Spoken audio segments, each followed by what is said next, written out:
Donc bonjour tout le monde. Comme j'ai déjà expliqué, Learning Agreement for Studies, cette première explication a été destinée surtout aux étudiants en licence et en master. Aujourd'hui, je vais vous expliquer ce que c'est que Learning Agreement for Studies pour les étudiants en cycle doctoral. Donc, vous avez la première partie, ça ce sont des informations spécifiques à l'étudiant, des informations pour l'université, spécifiques à l'université d'origine. En dernière partie, vous avez ici l'université d'accueil, vous allez mettre ici le nom de personnes contact pour chaque université. On va entamer la partie avant la mobilité. Qu'est-ce qu'on doit faire? Donc c'est à peu près la même chose, sauf pour que les étudiants en cycle doctoral n'ont pas de modules qu'ils vont compléter ici, mais seulement ils ont des projets de recherche, ou bien ils sont en train de préparer leur thèse de doctorat.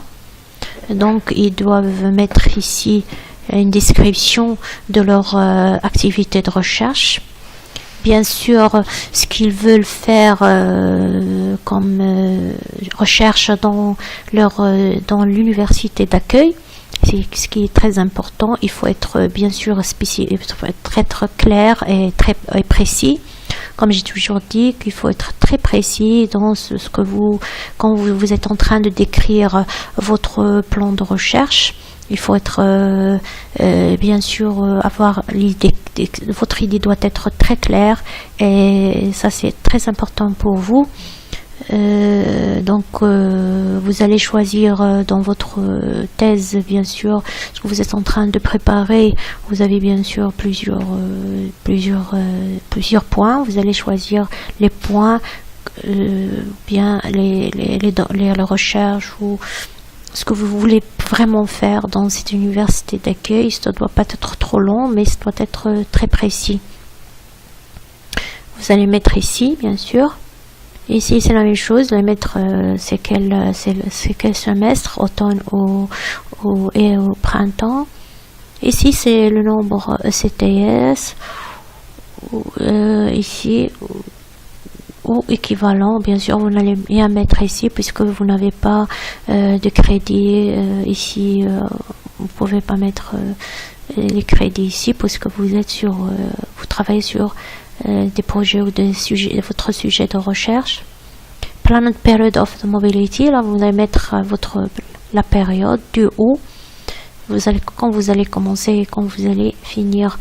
Là vous allez mettre le lien où vous avez trouvé les informations que vous avez mis ici. Avant tout, ce qui est très important, c'est il faut aller consulter le site web de l'université d'accueil. Ça c'est très important. Ça peut être que vous le savez, il faut aller sur l'université d'accueil et chercher si votre sujet ou c'est pas seulement spécialement le sujet, mais votre domaine de recherche, est-ce qu'elle existe vraiment dans votre université d'accueil, dans l'université d'accueil que vous avez choisi, où vous allez passer votre mobilité. Et donc, si vous allez bien sûr pour quelques universités, on vous demande une lettre d'invitation. Donc, il faut demander une lettre d'invitation d'un laboratoire de l'université d'accueil. Et là, vous allez mettre bien sûr le lien où vous avez trouvé les informations.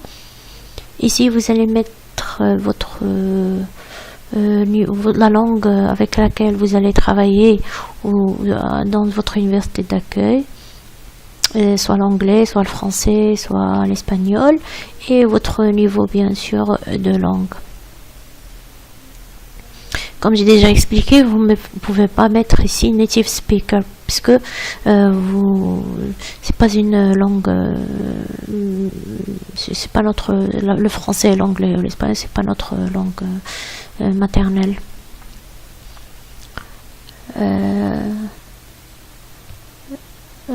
Donc ici vous allez mettre les points où votre recherche sur quoi il va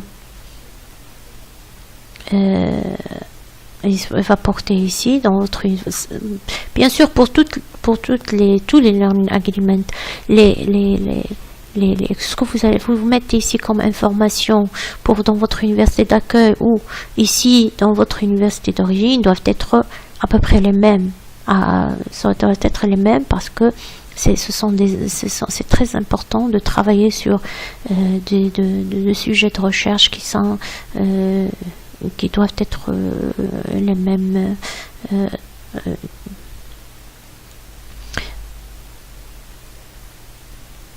Là, ici, vous allez mettre aussi le lien. Là, c'est la partie des signatures, comme tous les Learning Agreements. Donc, vous allez mettre ici votre nom. Ici, le responsable, personne responsable de Sundin Institution, c'est votre encadrant. Vous allez mettre le nom de votre encadrant, son email et la signature. Donc, je crois que c'est tout. Donc, merci. Au revoir.